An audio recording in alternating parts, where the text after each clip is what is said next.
Welcome to Damn Good Movie Memories with your host, Brian Davis. This podcast is the cure for your long commute and super boring workday.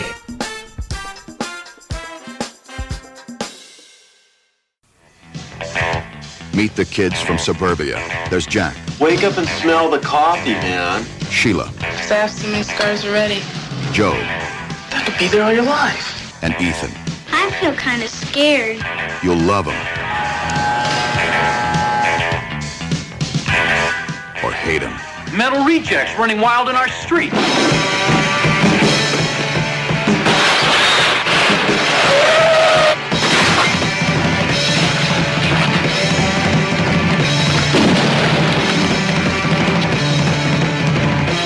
Book 'em, Dano. Their music. Now give a goddamn blows back.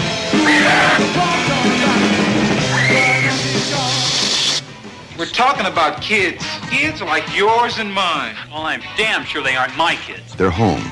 This is the best home any of us ever had.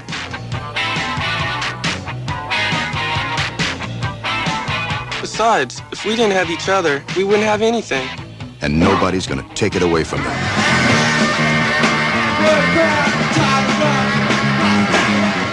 You shut up! You molested your own daughter, you scumbag!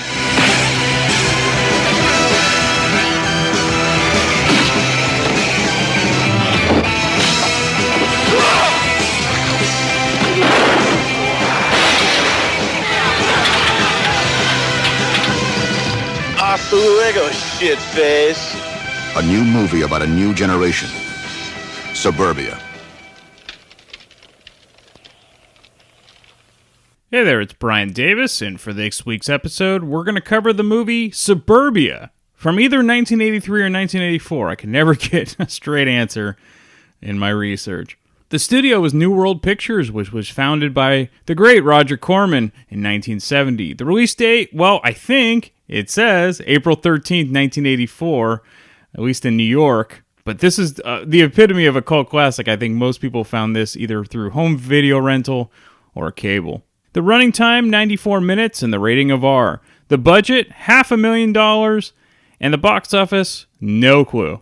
Rotten Tomatoes actually gives it 92% fresh from 13 reviews. Roger Ebert didn't do a review because this is a very small film, but Vincent Canby from the New York Times did at the time, and here's his review.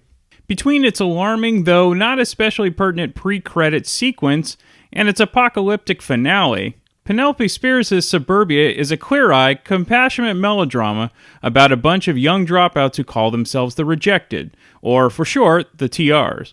Suburbia was written as well as directed by Miss Spheeris, the talented young woman who produced the Albert Brooks comedy Real Life, and then made a highly regarded documentary, The Decline of Western Civilization, about Los Angeles' punk rock scene.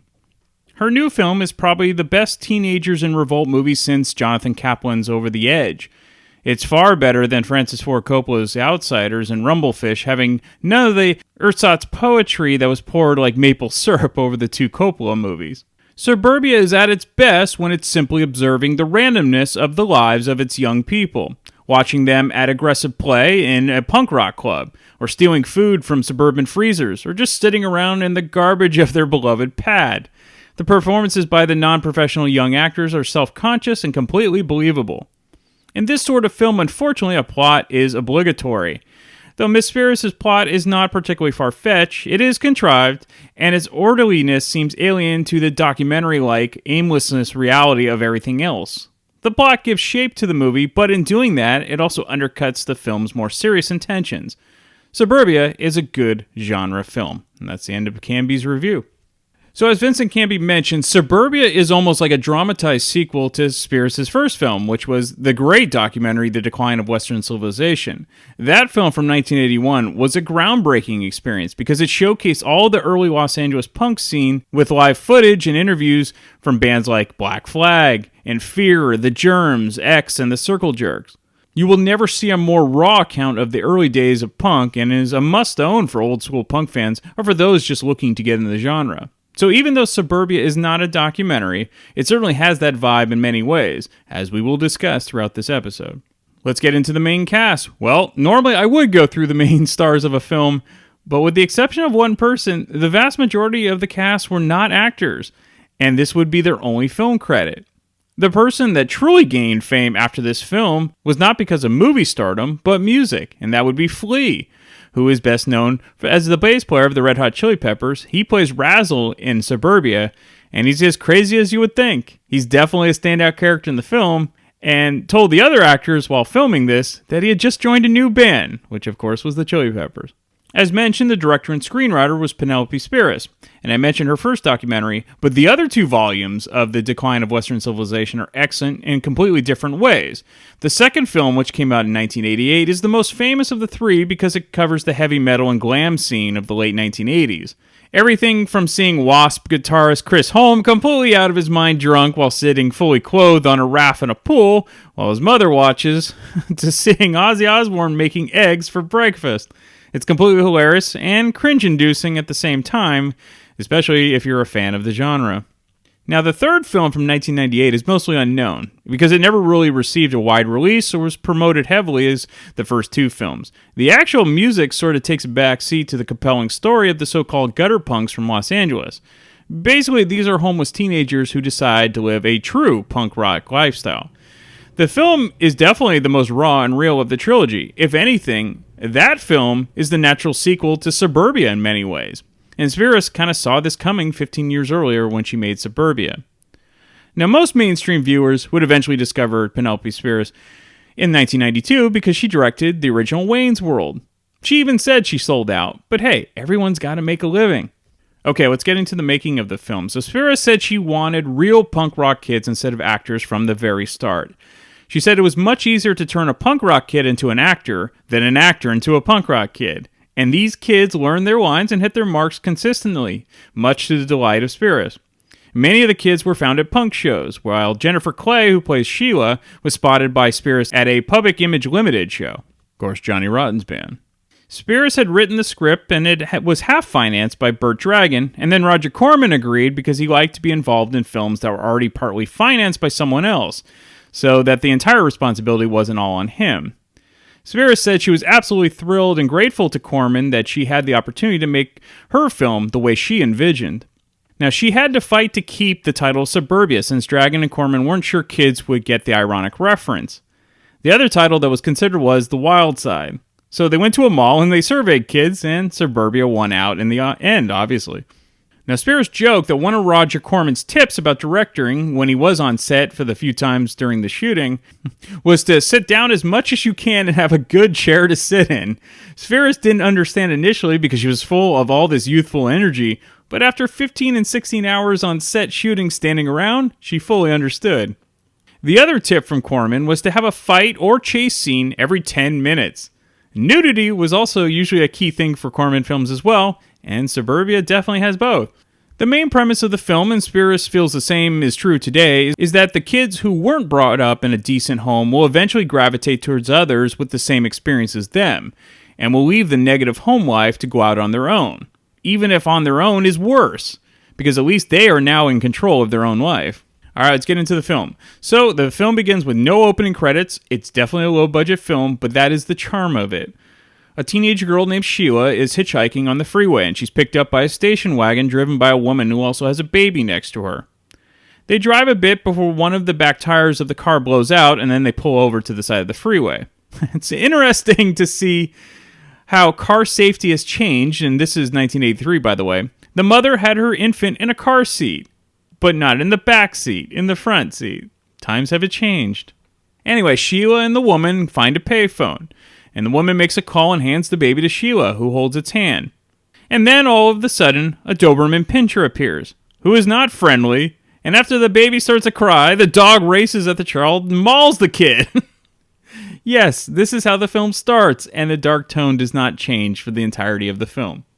Interestingly enough, the dog mauling scene was based on a real newspaper article that Penelope Spheeris read at the time about a guard dog kennel that was abandoned and the dogs were let free to roam around. And she also read about other incidents where children were attacked by dogs. So, as shocking as this opening scene is, Things like this really happen. We then cut to the suburban home of Evan, a teenager who lives with his alcoholic mother and little brother. And as you will hear, Evan's mom sounds like a load of fun. Mom, any more groceries out in the car? No. Couldn't afford any more groceries. How come you're so late? Stop by for a couple of drinks with someone from work. Any objections? No, I was just wondering.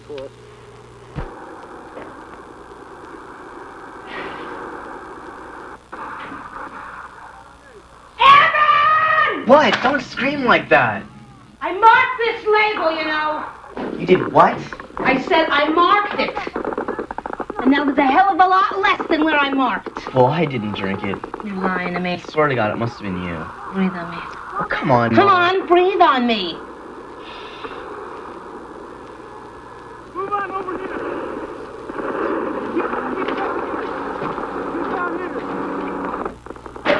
God damn you! I told you to throw out this trash this morning!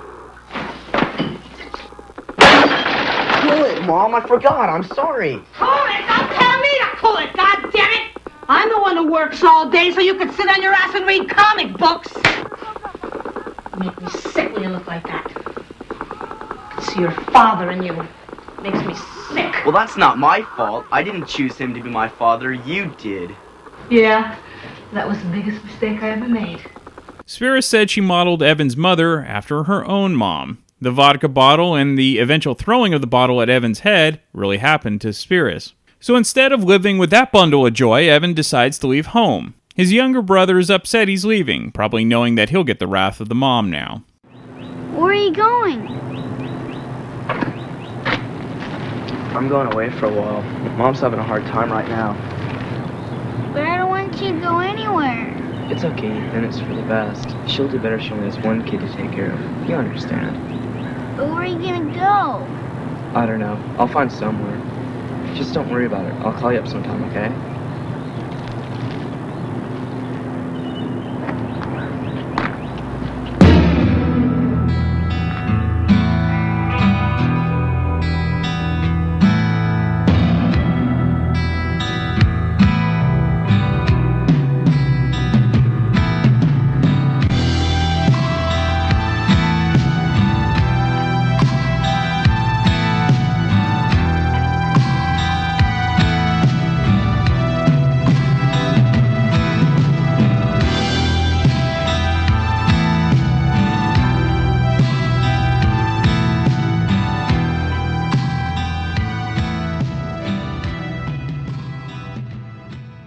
Now, the score is a bit hypnotizing and creepy, and I think it's great, and it's perfect for the film, and it was created by Alex Gibson. It's got kind of an indie 80s vibe to it, which of course makes sense. You will hear a similar theme throughout the film during the montages or the scene interludes. Evan ends up in downtown Los Angeles, and he goes to a club where the punk band D.I. is performing the song Richard Hung Himself, and fans of the band Slayer might know this song because they covered it on their Undisputed Attitude covers album. And this is where, if you're a fan of Spheeris' early work and the documentary The Decline of Western Civilization Part 1, The Punk Years, you will see a lot of that style in this club scene. It doesn't really feel staged at all. It's a real show. In a disturbing scene that goes on way too long, and Spheeris now agrees, an attractive girl in the crowd is watching the show, and a guy goes up to her and propositions her, which she tells him to get lost and pushes him away. He decides, instead of moving along, to rip her clothes completely off and is joined in by the crowd, and the girl is left standing screaming in the middle of the crowd completely nude. And nobody's bothering to help her. And finally the band realizes what is going on and they stop the show. Hey, cut it out! Hey, leave her alone! Come on, you homos! Perfect example of punk rock aggressiveness. You want to get this club closed down or something before... You guys have minds this big. All right, that's enough. Knock it off.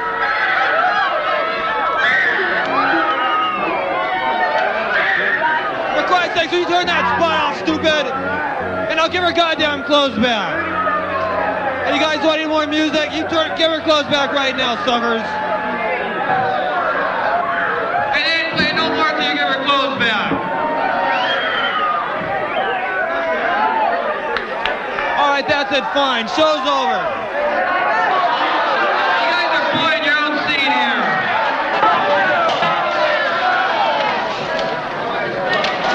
fucking typical. All right, give him the music.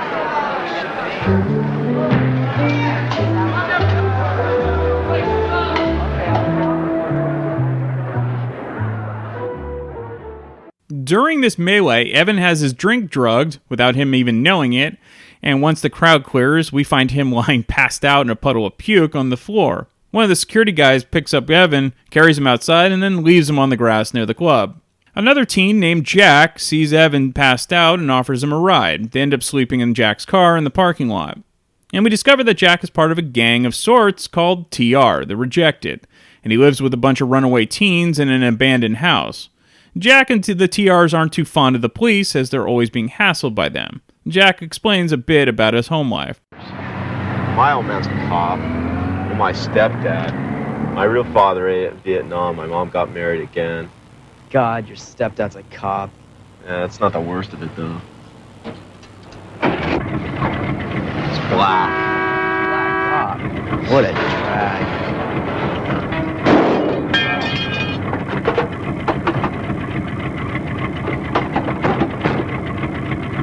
Yeah, he came out to TR one time to check it out. Told everyone he was my father. They laughed him right out the door. Parents are so lame. What's that? My mom's diary. Listen to this. May 10th, 1968. Dear Diary, Mark and I are going to be very happy here. Air is clean, skies are blue, and all the houses are brand new and beautiful. They call it Suburbia, and that word's perfect because it's a combination of the words suburb and utopia. They didn't realize they'd be the slums of the future. I'm sure with Mark's job at Lockheed, I'll never have to work again. You wish. Oh, and by the way, Diary, we want to have a child soon. Suburbia's a great place for children. And if it's a boy, we're going to name him Evan Mark Johnson. You know, sometimes I wish he would have had an abortion. Oh, yeah? You're illegal in those days.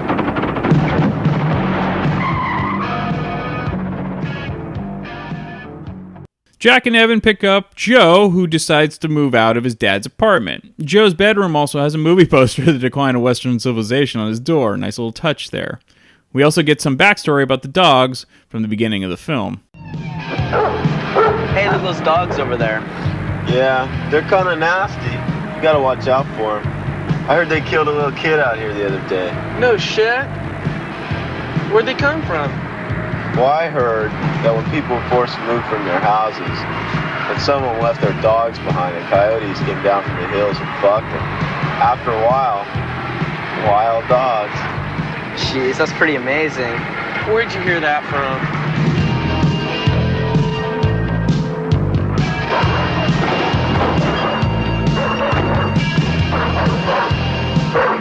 There's the welcoming committee. Roll up your windows. Shit, I'm stuck. Oh my god!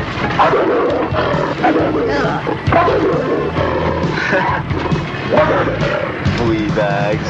Razzle, one of the guys at the house, captured a couple of them. He thinks he can train them, but we think he's a little bit tweaked.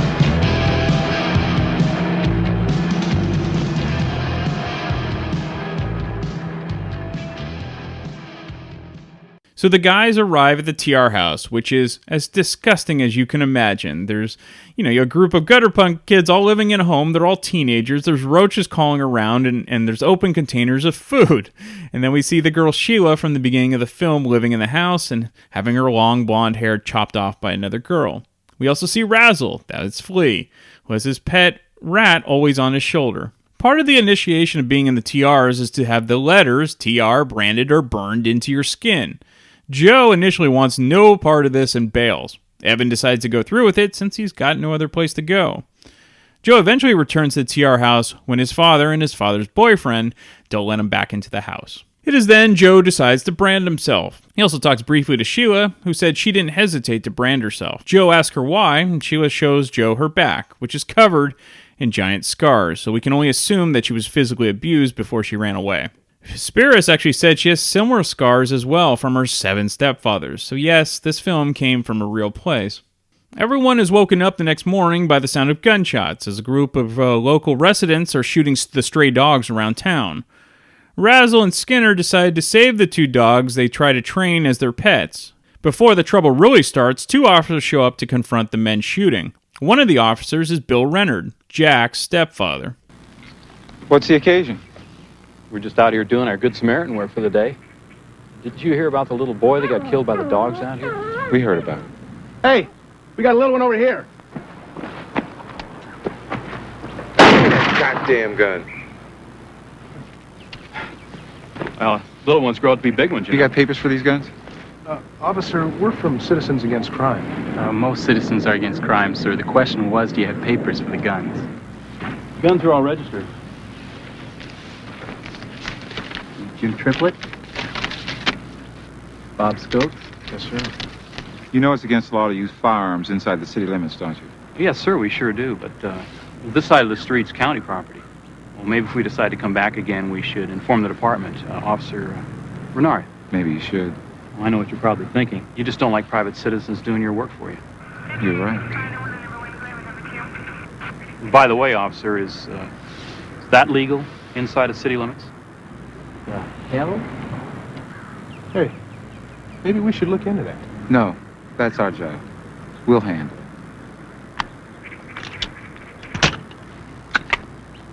Got a big kick out of shooting that dog, didn't I?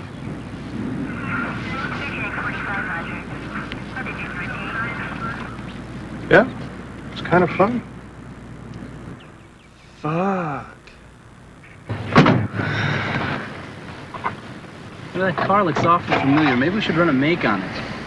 It should. That's the car I gave my son Jack last year when I bought my new one. Sure looks like he's fucked it up. Son of a bitch, that is your old Ford. Come on, let's go check the place out.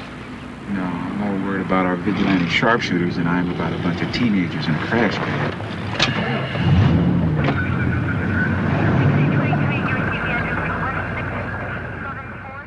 The unfortunate part about all of this is that Jack's stepfather is actually a really good guy who is just trying to be a good father figure to Jack. However, Jack wants nothing to do with him. In order to survive, Jack, Skinner, and Evan drive through the nice suburban neighborhoods looking for open garages with pantries so they can steal food.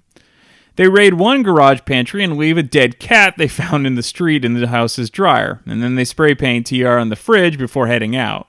They try one more house and grab some frozen items, but the owner of the house catches Jack, and they fight until Evan grabs a fire extinguisher and sprays the homeowner, and they escape, laughing the whole way home.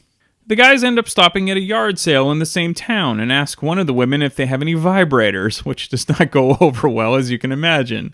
Also, the two guys who were shooting the stray dogs also happen to be at the yard sale and chase them off. The thing that I really enjoy about this film, besides being a snapshot in time, is how the film isn't afraid to spend time on scenes that traditionally don't move a plot forward per se. For example, that night you just see the group of kids talking about random things, or just simply joking around. You get these little insights, like how Sheila tried to kill herself, but this comes secondhand through a conversation, or we hear about Razzle's home life, things like that. Jack and Evan decide to watch a bit of TV and then find out from the news that there was a major car accident in which Evan's mom was drunk driving and was arrested. Jack and Evan decide to go to Evan's mom's house. Evan's little brother Ethan is at the neighbor's house and they take him back to the TR house. Once back at the house, the girls give Ethan a mohawk, much to his delight. Again, the enjoyment I get from this film are the random scenes. For example, having the TRs walking as a group in slow motion through the nice neighborhoods to the horror of the residents. Or at night, they decide to steal rolls of freshly laid sod and grass and then roll them out at an empty electronics store at a strip mall and that has televisions playing throughout the night through the security gates. And they sit on the grass while watching TV. During all of this, Joe and Sheila start to become a couple of sorts. And we find out a bit why Sheila has so many scars on her back. Tell me now. Tell you what? What happened to your back? Miles away from Well, 20 megaton explosion standing in the open. My dad used to beat me all the time. That's what I thought you were going to say. I think he was crazy. He would get this look in his eye. And I would know. Uh-oh, trouble. I'd wake up in the night and he'd be touching me all over. We'd get all turned on, you know? And then instead of actually raping me, I think he'll stop himself by beating me up. Does that make any sense? Vertical walls, particularly those directly facing the oncoming. So all of these kids come from somewhere, and none of them were born bad kids. They ended up this way for a variety of reasons. Some adults should never have children, and sadly the majority of these outcast kids were products of adults who should have been sterilized. The TRs go to the punk club where Evan initially met Jack, and they watch the band TSOL perform. The lead singer of the band twirls his mic into the crowd and accidentally hits Skinner in the back of the head. Another kid starts laughing, and Skinner just beats the living shit out of the kid, which causes the band to stop playing. Skinner leaves the club pissed off and is eventually jumped by two non-punks driving around in front of a random neighborhood house. Luckily, the TR guys were walking the same way and jumped in to save Skinner and beat the shit out of the two guys. The fight is eventually broken up when the homeowner comes out with a shotgun and chases everyone away. The TR guys go back to the club thinking that they're done with the non-punks. However, the two guys do show up at the club looking to confront the TRs, and in the middle of the confrontation, one of the guys stabs one of the security guards in the back. By doing this, the two guys are trying to set up the TRs by putting a knife on the wall outside the club that says TR on it. Back at the TR house, the girls of the house gravitate towards Ethan in sort of a motherly way since he's the youngest living in the house. Even though everyone in the house has issues, they all have each other's backs and they care about one another, something they never got from their parents. Aren't you glad it's finally your turn to sleep in the bed? I sure am. It's kind of like my bed was at home. Bet the sheets were cleaner at home. Ethan, do you miss your mom? Yeah, I kind of do. But I bet she doesn't miss me. Why do you say that? Because she used to always call me a pain in the ass. That's why.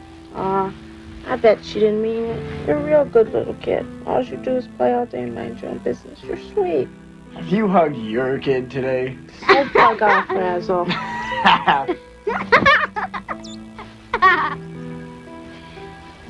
All right, where were we? Hansel and Gretel.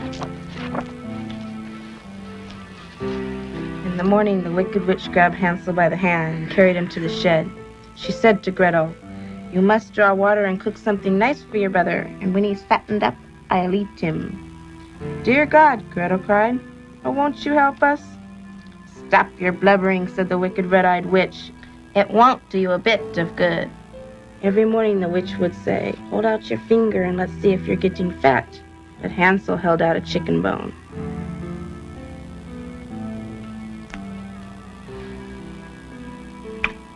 Oh, come on, don't stop. But he's asleep. But we're not.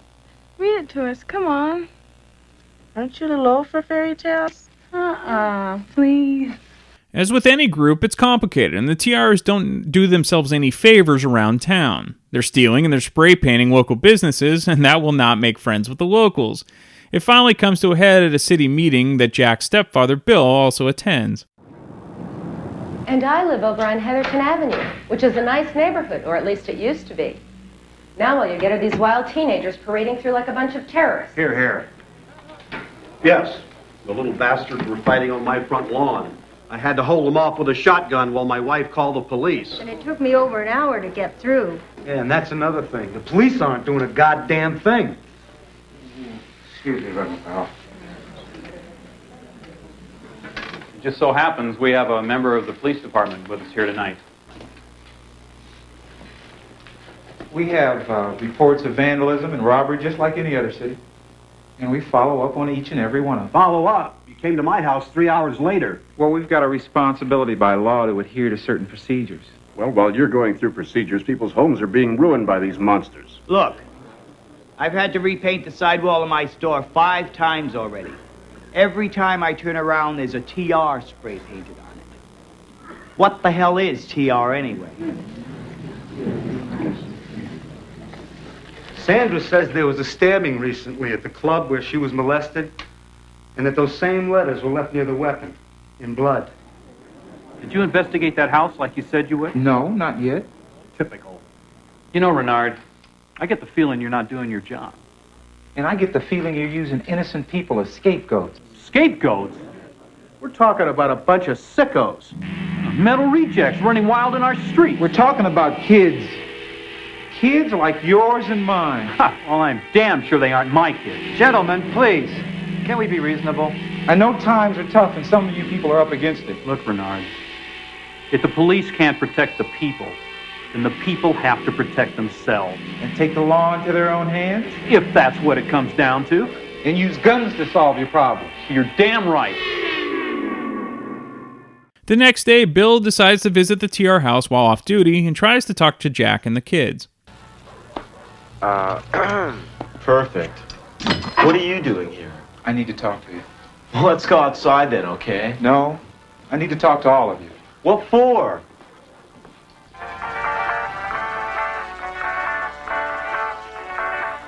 Hi. I'm Jack's father. Stepfather. You're a cop. Yes, I am, but that's not the reason why I'm here to talk to you. I hate cops to the max. Listen, you kids are making a pretty bad reputation for yourselves. Last night I was at a meeting and, well, just let me tell you, you got people down on you.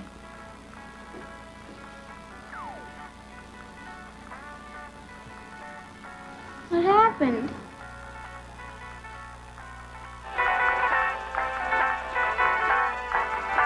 Look, you're gonna have to listen up sooner or later.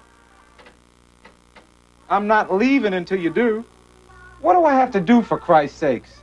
Pay you?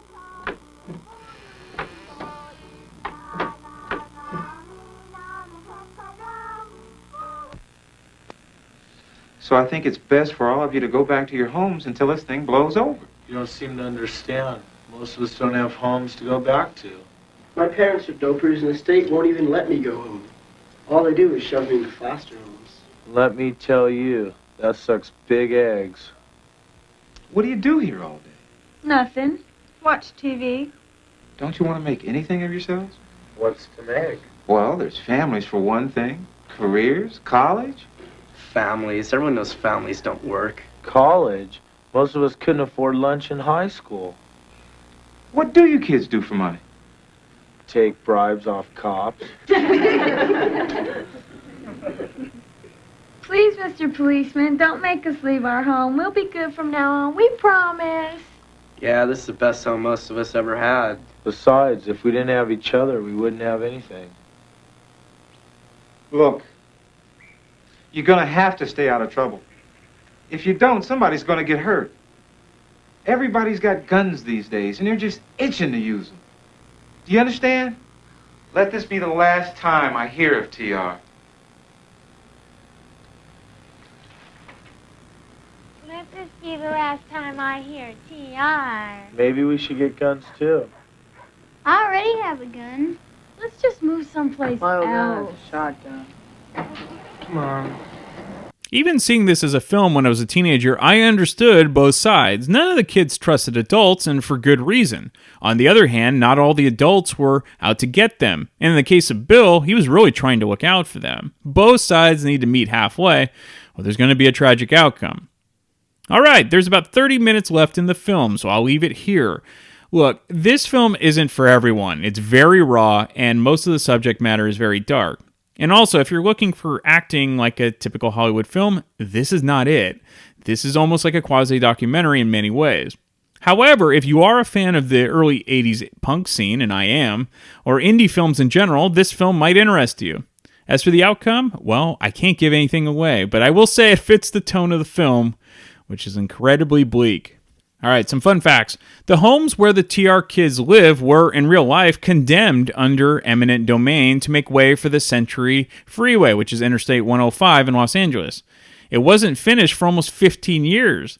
The freeway that they eventually built was featured in part of Speed, the movie, in 1994, as the freeway under construction where the bus has to jump, the unfinished part.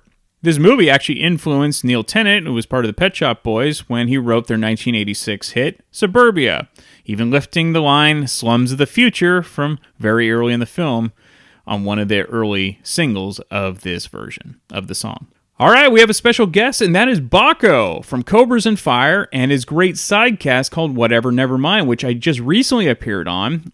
covering the In Utero album for Nirvana. We have a good time talking about that, and then it fit perfectly with the vibe of Suburbia, because as we discuss, the early punk scene kind of morphed into what would kind of become the ethos of grunge, and so there's a lot of similarity there. So if you're into grunge, you may enjoy this film, and you'll definitely enjoy our conversation together.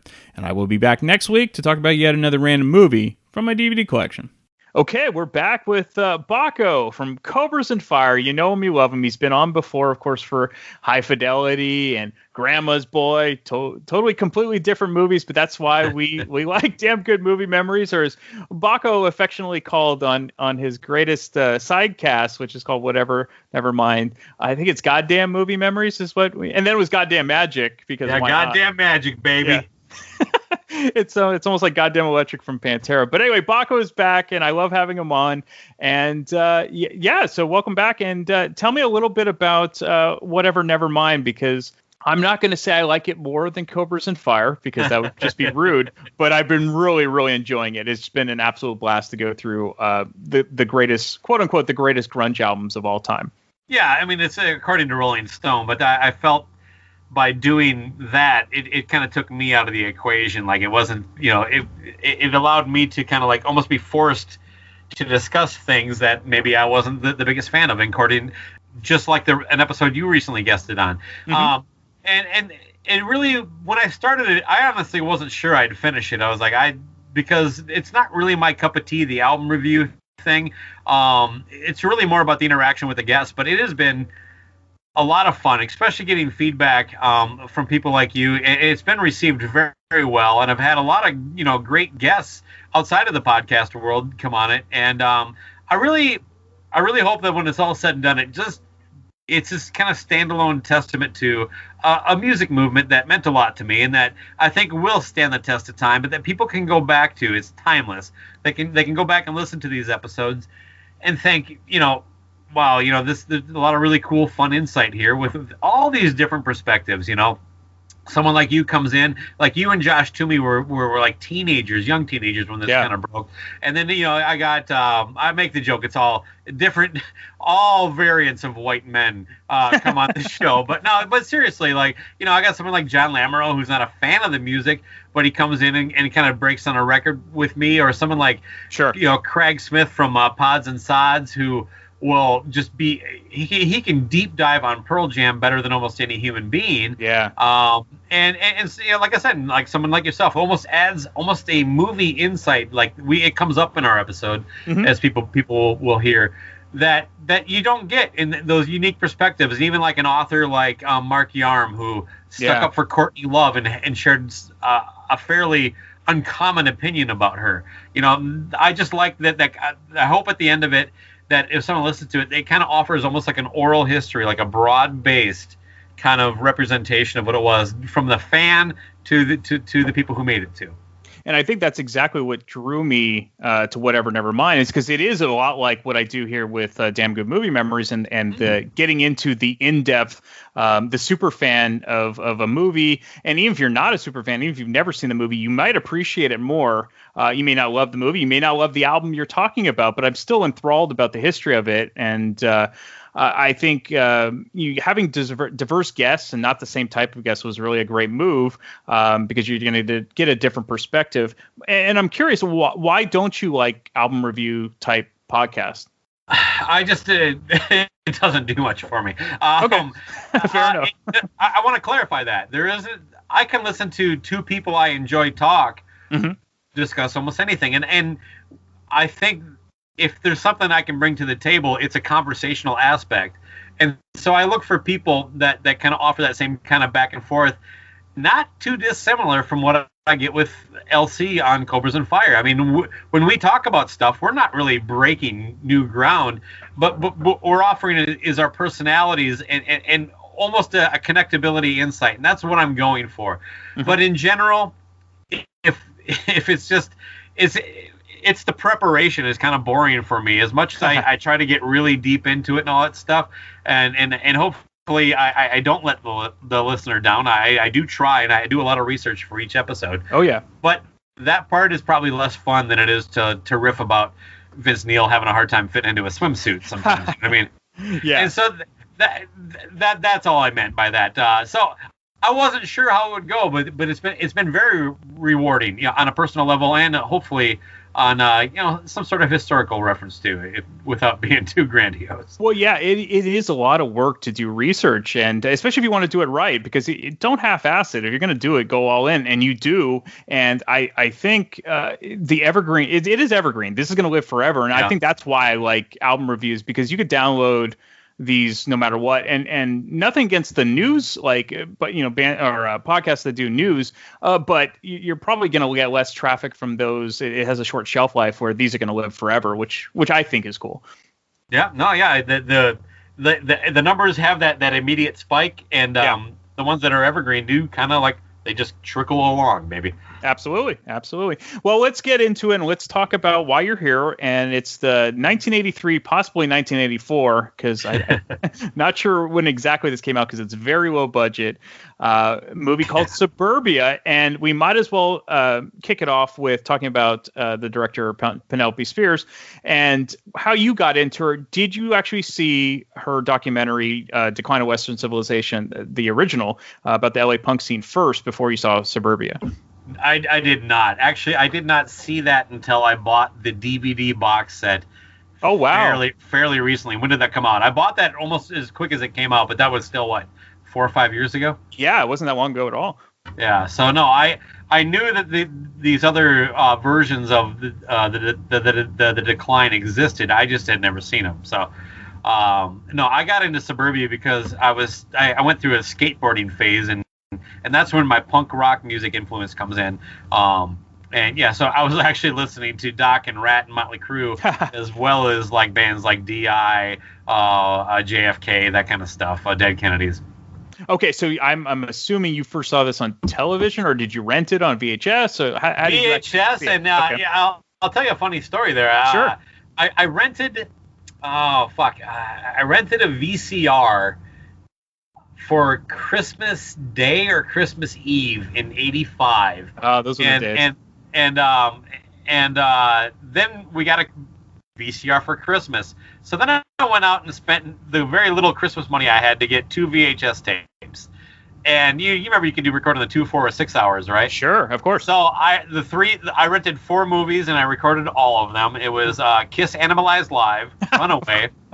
I only rented 3, Suburbia. And then because I was I had a Kiss pen pal, I found out that one of the late night networks were showing a replay of Kiss Meets Phantom of the Park. So those are the 4 movies that I basically owned from that point on.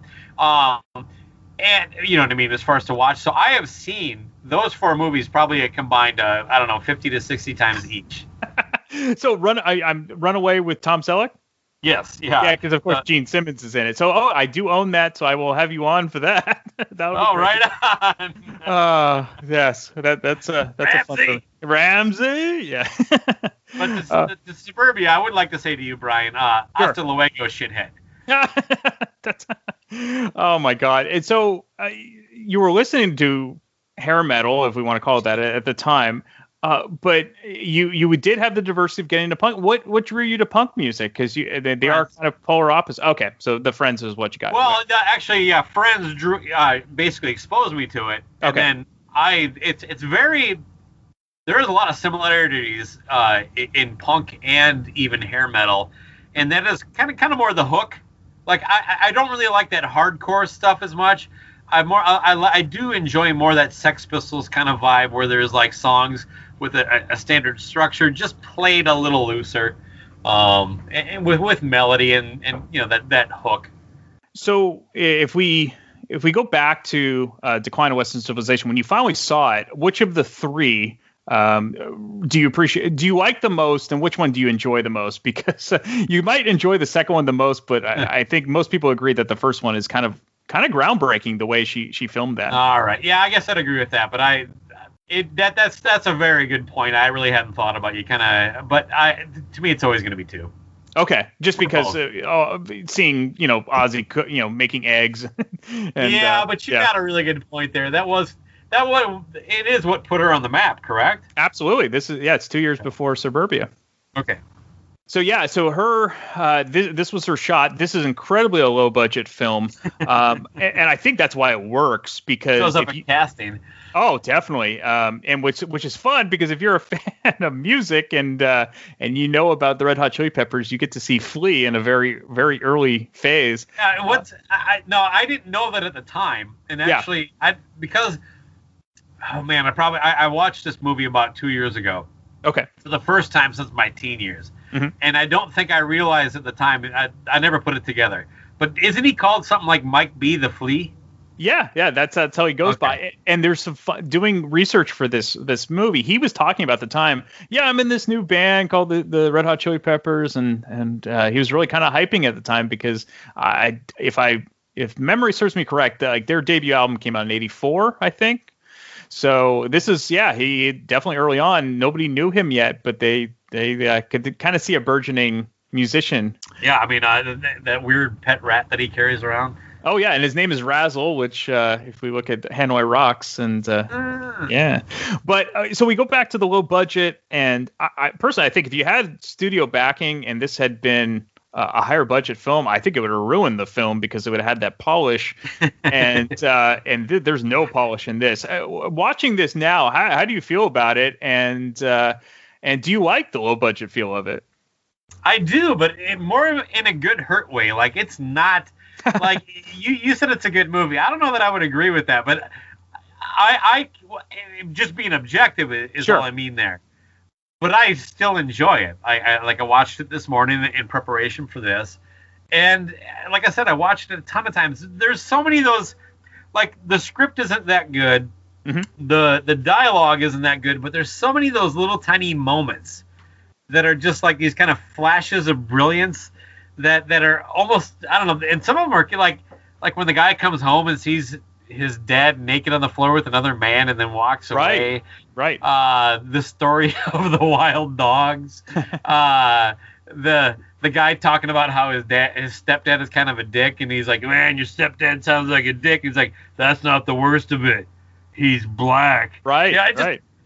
And I'm not selling it, but it's done in such a comedic way. But I don't know.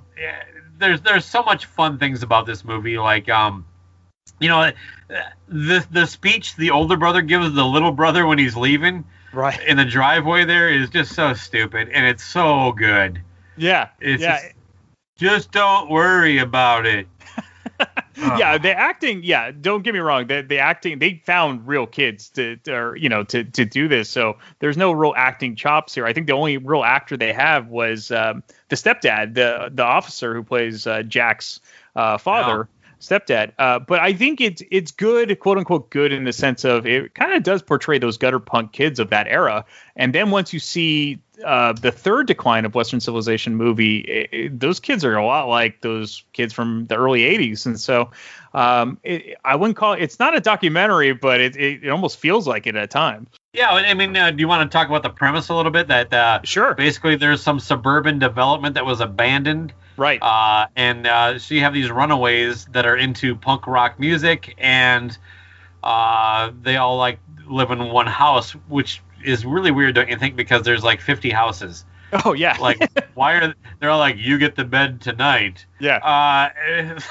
It's like, well, damn it, Baco, why are you getting into the plot? Why are you getting into the Well, I definitely didn't think about it back at the time, but yeah. And then the antagonists are the unemployed, just got laid off from the auto factory white guys who also have a penchant for shooting dogs. Yeah, you think about how the film starts. It starts horrifically and kind of campy, since if you look at the little girl who ends up getting mauled by the dog, it's definitely a doll. But it makes, I mean, it's like crazy. I mean, it's like, what the hell is this? And I think that's what drew me in when I first saw it on television. I'm like, I've never seen anything like this, good and bad. Was this in the theaters? Because even the Amazon copy is letterbox. I mean, it's I'm sorry, not letterbox, full screen. Full screen, yeah. And so it's possible maybe it had like a limited release, maybe in LA.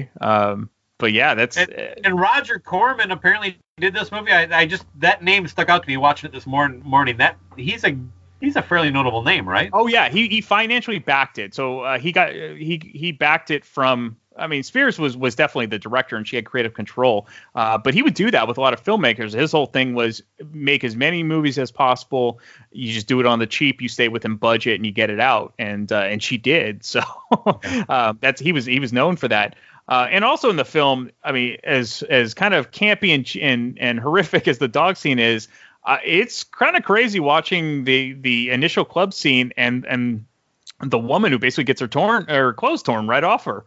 Yeah, this is exactly what white women in small town America worry about happening. The club scene, like where the guy goes up to the main character who had just ran away from home. He's like, oh, he runs away from home, and the first thing he does is accidentally wind up at this club of punk rock music, and then like the guy walks up, hey man, you want to buy some drugs? I'm like, it's like, is this an after-school special? And of course, he Mickey's his drink, and he ends up passed out on the floor in his own vomit. And so, in its own way, and it's and the girl who gets her clothes ripped off, all she can do is scream, not cover her tits, and of course, go nowhere.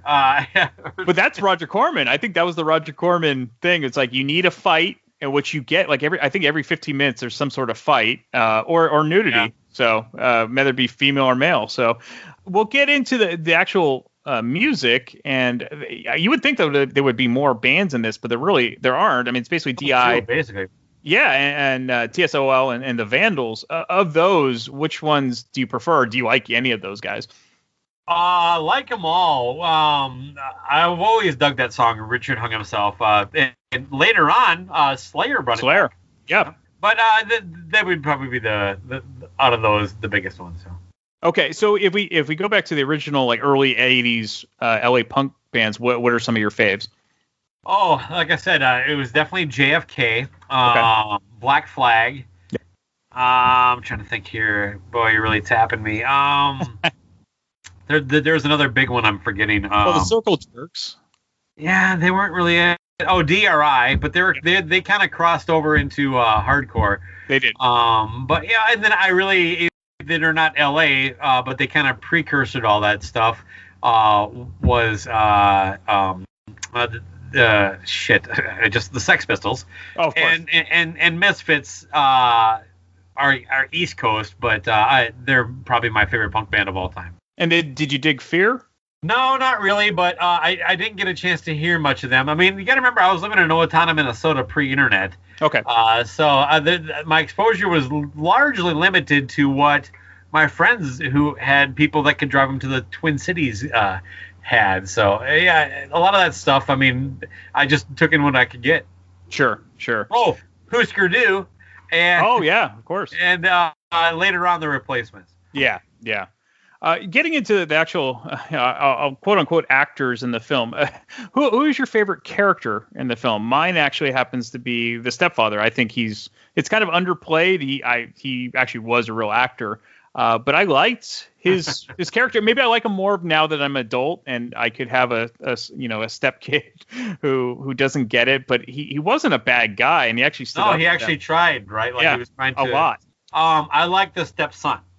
Would be my favorite character, the guy who owned the car. Yeah. But you know what? Actually, the kid with the gay dads. I liked his dad.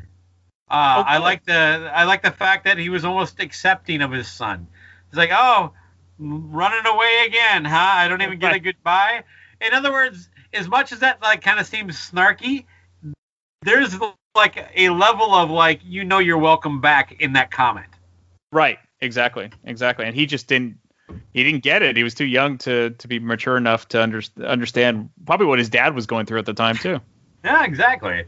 Yeah. So obviously this isn't something you would have really revisited unless I didn't bring it up to you. So well, to a certain extent, like I said, when I saw it was on Amazon a couple years ago, I'm like, holy fuck. And so I pulled it up and I started watching it, and Amy's like, what the hell is this? Like, oh, this movie's great. And I'm like, you got to hear the story about the dogs. So when she saw me watching it this morning, I was like, is this the one where they all live in some kind of abandoned house? Yeah. I'm like, yep. Talking about it later today. Well, that's the thing. I'm glad they didn't go the traditional Hollywood route. It's without giving away. It's not a happy ending. It's a pretty depressing depressing era, and maybe that's why I kind of connected to the grunge in many ways, because any light, then there's pretty much darkness throughout this film. What would you have changed if you could have gone back and redone the plot or the story? Would you have added anything to make it better in your eyes? Probably not. I'm actually a really big fan. As much as I like to poke holes, I'm a big fan of just the low budget. When it's done right, which this is, it's just so enjoyable. Like I said, to me, it's not so much about the acting or the script. It is really more about those little moments and the representation of certain things. And you know what? As much as they dumb it down and water it down, it does represent some of the simplicity of youth. Sure. But it also tries to send a message of like, isn't it like everything on TV is violent and war, and we all turn into drones. There's kind of like this subtext throughout the movie. Right. But also like we should learn to try to understand people that we don't understand, and at least accept them, and not try to bully them and kick them into this kind of oblivion, that kind of deal. Right, and really they weren't harming anyone except when they were trying to steal food from the freezers in Suburbia. So yeah, I got awesome. that. It was, and as a kid, I definitely was laughing at that and whatnot. But as an adult, I could see, yeah, I'd be kind of pissed if some kid was trying to steal, ask me first. Of course! I might have given you something. Like, get the fuck out of my garage. Exactly. And then they beat the shit out of one guy. So it's like, like if you just asked me, I would have given you something. But yeah. There's that small moment of misogyny when they come home with all the food. Oh, yeah. Where they dump it all out, and the women are all like, oh, look, all the food. And they're like sitting there looking like, these chicks, and they all crack a beer. Yeah. Yeah, there is. There's definitely, for as welcoming as they are, there's that tone that they can't get rid of. What did TR stand for again? They were called the TR boys or something like that. Oh, I believe it was the Rejected. There we go. Yeah, which totally makes sense. So you would recommend this, and definitely if you're a fan of just 80s nostalgia, I think, and a different side of 80s nostalgia. Absolutely, and if you're a fan of kind of campy movies, this is definitely there. It's one of the better done movies on a low budget. You know what I mean? Yeah. I would put this up there with Night of the Comet. There you go. And actually, I think anyone that knows Wayne's World and sees and tries to go back and look at Penelope Spheeris' movies and see this, they might not get it. But I think if you knew her, where she came from and where she was really, she admits she sold out to do Wayne's World, and she has no problem saying that. So I always thought she was really cool, and especially being a female director in a pretty male dominated industry, I think that's always awesome. Especially at that time. And doing something like punk music, which another very heavy male dominated type of music. Yeah. So again, thank you so much, Baco, and definitely check out Cobras and Fire, and of course, Whatever Nevermind. Always a pleasure, Brian. Come hang out and chill with Brian A. Davis and the Bad Beat. Wednesdays, 11 p.m. Eastern, right here on thatmetalstation.com.